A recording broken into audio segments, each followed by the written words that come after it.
ஓம் சாயிரா சாயிரா ஓம் சாயிரா சாயிரா ஓம் சாயிரா சாயிரா அன்பே சாயிரா பேரன்பே சாயிரா அகிலம் தளிக்க ஆத்மா விழிக்க அனுதினம் சாயிரா எங்கள் அன்பே சாயிரா ஒன்றே இறைவன் ஒன்றே பூமிக்கென்றும் சாயிரா சரணம் சாயிரா நன்றே செய்து வாழ்வோம் நாம் ஒன்றே செய்து வாழ்வோம் அன்பே சாயிரா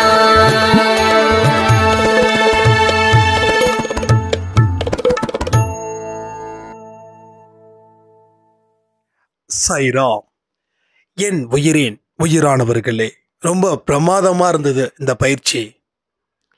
நிறைய சாய்ராம் வந்து வாட்ஸ்அப்பில் ஷேர் பண்ணியிருந்தாங்க.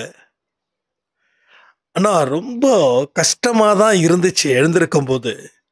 ஆனால் அடுத்தது என்னன்னு அந்த இன்டெக்ஸ் அந்த டைம் டேபிளை பார்க்கும்போது நான் ரொம்ப பிஸியாக இருந்தேன், ரொம்ப ஆக்டிவாக இருந்தது.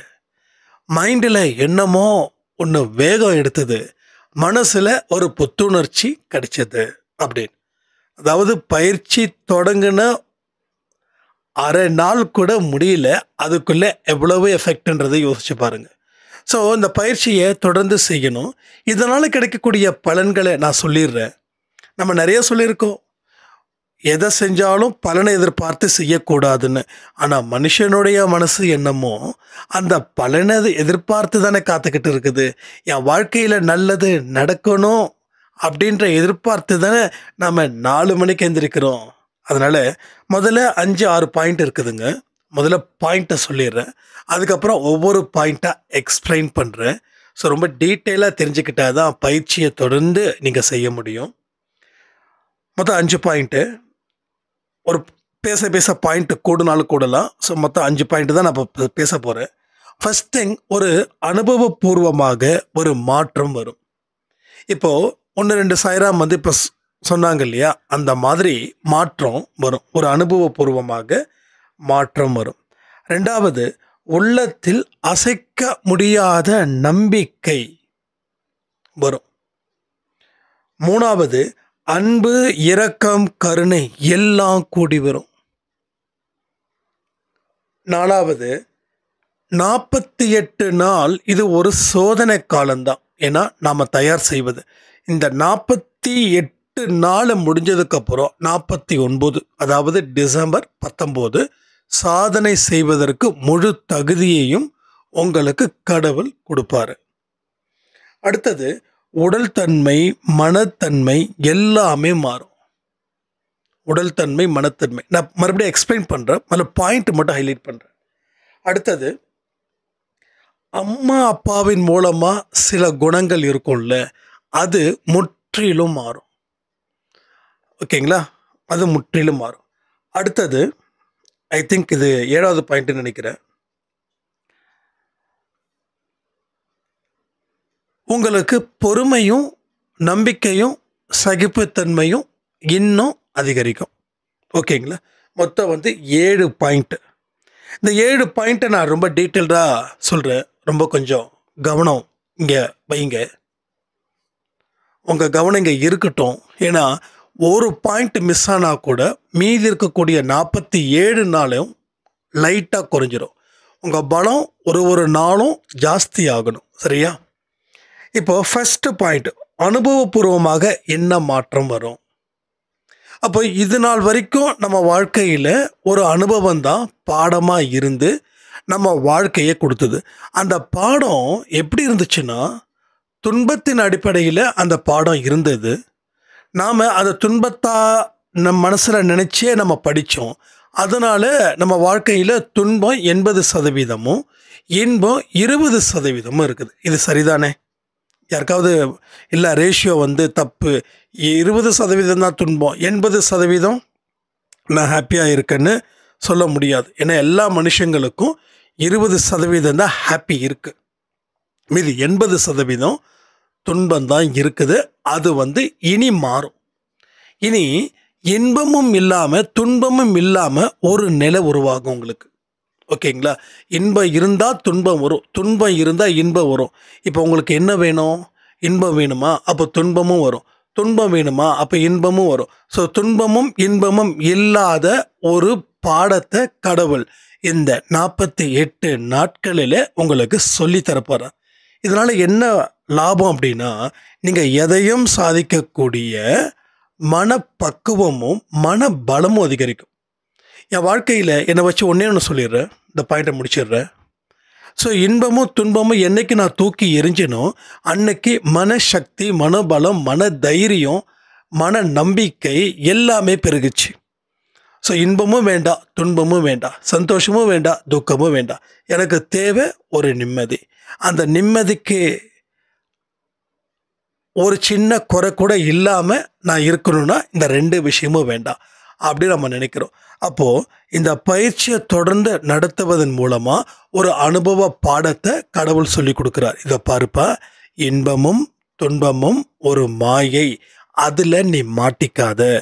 3வதாக ஒரு வழி இருக்குது. இந்த நெற்றிக்கண் முத கண்ணை 2வது கண்ணை சொல்ல மாட்டாங்க, 3வது கண்ணு தான் நெற்றிக்கண் சொல்லுவாங்க. அதுபோல் 3வது வாழ்க்கை அது கடவுளால் கொடுக்கப்பட்ட ஒரு வாழ்வு. அந்த வாழ்வை தான் இந்த 48வது நாட் கழித்து தருவேன். இதுக்காக நீ சாமியார் ஆகிடுவேன்னு நினைக்காத. நீ ப்ராக்டிக்கல் லைஃப்பில் சாதிக்கிறதெல்லாம் சாதித்ததுக்கு அப்புறம்தான் நீ சாமியாராக ஆவ. நீ சாமியார் ஆகிறதுக்கு இன்னும் பல பல பல பிறப்பு இருக்குதுன்றது தான் அந்த பாடம். அடுத்தது என்னங்க? உள்ளத்தில் அசைக்க முடியாத நம்பிக்கை இருக்கும். அப்போது இத்தனை நாள் நமக்கு நம்பிக்கை இல்லை. நாம் நம்பிக்கையை கட்டுவோம், யாராவது இடித்து தள்ளிடுவாங்க. ஆனால் இந்த பயிற்சியில் 9 பாயிண்ட்டை நீங்கள் ஃபாலோ பண்ணுறீங்க. அதில் ஒரு முக்கியமான பாயிண்ட் இருக்குது. என்னது? மொபைல் அண்டு டிவி 2 மணி நேரத்துக்கு மேலே பார்க்கக்கூடாது. அதை ஃபாலோ பண்ணால் இதை சமாளிச்சிடலாம். இதை அந்த நம்பிக்கையை ஏற்படுத்திடலாம். அப்போ வீண் விவாதங்களை தவிர்க்கிறோம், பேச்சுக்களை குறைக்கிறோம், நாம் உண்டு நம்ம வேலை உண்டுன்னு பார்க்குறோம். அப்போது எதை ஃபோக்கஸ் பண்ணுறோம் அப்படின்றத நம்ம மனசுக்கு புரிய வைக்கிறோம் இந்த 48 நாளில். அப்போது நம்ம வாழ்க்கையை பற்றியும் நம்மளுடைய கர்மாவை பற்றியும் நம்ம வாழ்க்கை சூழ்நிலையை பற்றியும் நம்ம ஃபோக்கஸ் பண்ணுறோம். அப்போது நாம் ஏறு முகத்தில் இருப்போமே தவிர இறங்கு முகத்துக்கு போக மாட்டோம். அப்போது அசைக்க முடியாத ஒரு நம்பிக்கை இந்த பயிற்சி முடிவதற்குள் உங்களுக்கு நிச்சயமாக கிடைக்கும். ஆனால் இந்த பயிற்சியை சீராக செய்யணும். எந்த நேரத்தில் எப்படி செஞ்சீங்களோ அதுதான் இந்த 48 நாளும். அடிக்கடி அட்ஜஸ்டபிள் ஆகக்கூடாது. இல்லை நான் இனிமேல் டைமை மாற்ற போகிறேன் அப்படி இப்படி மாற்றக்கூடாது. ஸோ அதனால் கூடுமான வரைக்கும் 100% ஒரே டைமை ஃபாலோ பண்ணால் தான் இந்த 5 பாயிண்ட்டும் நடக்கும். அடுத்தது அன்பு, இரக்கம், கருணை. இப்போது நீங்கள் அதிகமாக யாரையும் திட்டலை, அதிகமாக யாரையும் கோவப்படலை. நீங்கள் சாப்பிட்ற சாப்பாடு எல்லாமே சாத்வீகமான சாப்பாடு. அப்போ என்ன ஆகுது? உங்கள் மனசில் இருக்கக்கூடிய வெறுப்பு குறைஞ்சி அன்பு அதிகமாகுது. அன்பு அதிகமாக இருந்தால் தான் இரக்கமும் கருணையும் வரும். ஒரு கோபம் வந்தால் என்ன ஆகும்? ஆத்திரம் வரும், அகங்காரம் வரும், பொறாமை வரும், பழி வாங்கக்கூடிய எண்ணம் வரும். கோபத்துடைய கிளைகள். அப்போ அன்பின் கிளைகள் என்ன ஆகுதுன்னா இரக்கமும் கருணையும் கூடி வரும். சரியா? அப்போது இந்த இடத்த ரொம்ப கவனிக்கணும். இப்போ இதுக்கு முன்னாடி வெறுத்து போன வாழ்க்கையை வாழ்ந்ததால் இந்த உலகம் வெறுத்துச்சு. இப்போ இந்த பயிற்சியின் மூலமாக என்ன நடக்குது? உங்களுக்கு அன்பு பெருகுது. ஏன்னா எதிர்மறை எண்ணங்களை சிந்திக்கலை, எதிர்மறை எண்ணங்கள் கொண்டவங்க கிட்ட பேசலை, அவங்க பேசுகிறத கேட்கல, நாமளும் பேசலை. அப்போ குடும்பத்தில் இருக்கிற எல்லாரையும் அட்ஜஸ்ட் பண்ணி நம்ம வாழுறோம். ஸோ எல்லாமே நல்லதுக்கு நினச்சி நம்ம இருக்கிறோம். நிறைய அன்பே சாய் ஆடியோவில் கொடுத்துருக்கக்கூடிய அத்தனை விஷயங்களும் இங்கே உங்களுக்கு வாழ்க்கையில் ஒரு பெரிய பயனை தரப்போகுது. அதனால் அன்பு வந்துச்சுன்னா வெறுப்பு போயிடும், வெறுப்பு போயிடுச்சுன்னா அன்பு வரும். அன்பு வந்தால் கூடவே என்ன வரும்? இரக்கமும் கருணையும். அப்போ இரக்கமும் கருணையும் யார்கிட்ட இருக்குது? கடவுள்கிட்ட இருக்குது. அப்போது கடவுள் உங்கள் மனசில் வருவதற்கு இது ஒரு பெரிய வழியை ஏற்படுத்துது. அப்போது எங்கே அன்பு இருக்கோ, இரக்கம் இருக்கோ, கருணை இருக்கோ, அங்கே கடவுள் அவர்களுக்காக உதவி செய்வார். அவர்களுடைய பிரச்சனைகளை எளிதாக தீர்ப்பார். சரியா? ஸோ அதனால் 3வது பாயிண்ட்டு சொல்லியாச்சு. அடுத்தது 48 நாள் கண்டிப்பாக இது ஒரு பெரிய சோதனை தான். ஏன்னா உங்கள் வயசு ஃபார் எக்ஸாம்பிள் 40 வயசுன்னு வச்சுக்கோங்களேன். இந்த 40 வயசில் எத்தனை நாள், எத்தனை வருஷம், எத்தனை மாதம், எத்தனை மணி நொடிகள் நீங்கள் உங்கள் மனசில் எதை விதைச்சிங்களோ அதை எல்லாத்தையும் பிடுங்கி போட்டு புதுசாக விதைக்க போகிறீங்க. அப்போ 40 வருஷமாக விதைச்ச அத்தனையும் களை எடுத்து புதுசாக ஒரு செடியை நட போகிறீங்க. அப்போ இது ஒரு பெரிய சோதனை. இதுக்கு தேவை பொறுமை ஜாஸ்தியாக இருக்கணும். அட போப்பா, இதெல்லாம் எடுக்கிறதுக்கே டைம் ஆகுது அப்படின்னு ஃபீல் பண்ணவே கூடாது. அப்போ இதுதான் சோதனை. அப்போது இந்த இடத்துல உங்களுடைய ரொம்ப க்ளோஸான ரிலேட்டிவ்ஸாக இருக்கலாம், இல்லை க்ளோஸான ஒரு ஃப்ரெண்ட்ஸாக இருக்கலாம். அவங்க உங்களை தேவையில்லாத ஒரு கன்ஃபியூஷன்ஸ் கொடுப்பாங்க. அப்போது நாம் நம்மளுடைய எண்ணத்தின் பேஸ் படி இல்லாமல் அவங்க எண்ணத்தின் பேஸ் படி போவதற்கும் வாய்ப்புகள் இருக்குது. அதனால் இது சோதனை காலம். இந்த காலத்தில் அதிகபட்சமாக யாரையுமே சந்திக்காமல் இருக்கிறது நல்லது. இப்போ உங்கள் ஃப்ரெண்ட்ஸு, எப்பா நான் வரேன் உன்னை பார்க்க, டீ குடிக்க போகலாமா, காஃபி குடிக்க போகலாமான்னா ஒரே வார்த்தை சொல்லுங்கள், இல்லை எனக்கு கொஞ்சம் வேலை இருக்குது அப்படின்னு. ஸோ எந்த ஒரு புதிய மனிதர்களையும், எந்த ஒரு பழைய மனிதர்களையும் சந்திக்கவோ இல்லை அவங்க வருவதற்கு அலோவ் பண்ணவோ பண்ணாதீங்க. நீங்கள் கொஞ்சம் பிஸியாக இருக்கிற மாதிரி காட்டிக்கோங்க. ஏன்னா அவங்களுடைய சில எண்ணங்களை உங்ககிட்ட திணிச்சிடுவாங்க. அது இந்த பயிற்சிக்கு பிரச்சனையாயிடும். குடும்ப உறுப்பினர்கள் பிரச்சனை கிடையாது, ஏன்னா அவங்க கூட தான் நம்ம வாழணும் இருப்பதணும். பட் ஃப்ரெண்ட்ஸ் சர்க்கிள், இவங்க கூட வெட்டி ராமாயணம், வெட்டி அரட்டை, சரி அவங்க வராங்க வரட்டும், நாம் பேசுகிறது இல்லை தானே அப்படின்னு சொல்லிட முடியாது. ஏன்னா உங்கள் மனசில் ஆழமாக இருக்கக்கூடிய விஷயங்கள் எல்லாமே உங்கள் நண்பர்களுக்கோ உங்கள் உறவுகளுக்கோ தெரியும். அங்கே இருந்து மறுபடியும் மீன் பிடிக்க போவாங்க. அப்போது மீன் பிடிச்ச வலையில் நிறைய மீன் மாட்டோம். அந்த மீன் நீங்கள் தான். சரியா? அப்போது நம்ம மனசில் நம்ம ஃப்ரெண்டுக்கு நம்மளை பற்றி தெரியும்ல, அவங்க நம்ம எப்படிப்பட்டவ, நம்ம பலகீனம் தெரியும்ல. நம்ம பலத்தை பற்றி பேச மாட்டாங்க, பலகீனத்தை பற்றி பேசுவாங்க. அப்போ இந்த 48 நாள் பயிற்சியில் கொஞ்சம் லைட்டாக பூமி அதிர்ச்சி எப்படி அதிர்வு கொடுக்குதோ அது மாதிரி உங்களை அதிர்வுக்குள்ளே கொண்டு போயிடும். அதனால் பூகம்பம் எப்போ வேணாலும் வரலாம். அதனால் அந்த இடத்துல இல்லாமல் வேறு இடத்துல இருக்கணும். ஐ மீன் எந்த ஒரு புதிய மனிதர்களையும் பழைய மனிதர்களையும் சந்திக்காமல் இருப்பது மிக மிக மிக மிக நல்லது. தேவைப்பட்டால், அவசியம் ஏற்பட்டால் மட்டும் சந்தித்து கொள்ளவும். அப்போ இது சோதனை காலன்றது உங்களுக்கு நல்லா புரியுதுன்னு நினைக்கிறேன் இல்லையா? இதெல்லாம் நாம் தாண்டி வரணும். அடுத்த விஷயங்கள், அடுத்தது ஒரு பெரிய விஷயங்க, உடல் தன்மை, மனத்தன்மை எல்லாமே மாறும். இப்போது உங்கள் உடம்புல இருக்கக்கூடிய ஓவர் வெயிட் சில பேருக்கு நிறைய இருக்கும். சில பேர் பார்த்திங்கன்னா ஒல்லியாக இருப்பாங்க. சில பேருக்கு உடம்புல சின்ன சின்ன பிரச்சனைகள் இருக்கும். தலைவலி, கால் வலி, வயிறு வலி, முதுகு வலி, அந்த வலி, இந்த வலி, எல்லா வலியும் இருக்கும். ஸோ உங்கள் உடல் கொஞ்சம் காற்றை போல மெலிதாக இருக்கும், மூச்சு வாங்காது. இதை எல்லாமே இந்த 48 நாட்கள் பயிற்சியில் அதுவும் அதனுடைய பங்குக்கு சரி செய்து கொண்டே இருக்கும். இப்போ மூச்சு வாங்குது இல்லையா? இப்போ படிக்கட்டு ஏறுறீங்க, மூச்சு வாங்கும். எதை சாப்பிட்டாலும் ஜீரணமாகாது. அதெல்லாம் அந்த பிரச்சனை இருக்காது. ஆனால் அந்த பயிற்சியை மன ரீதியாக செய்யணும். ரொம்ப ஈஸி தான், ரொம்ப ஈஸி. ஃபஸ்ட்டு 1 வீக் ரொம்ப கஷ்டமாக இருக்கும், அதுக்கப்புறம் சரியாயிடும். இதெல்லாம் மனசில் வச்சுக்கோங்க.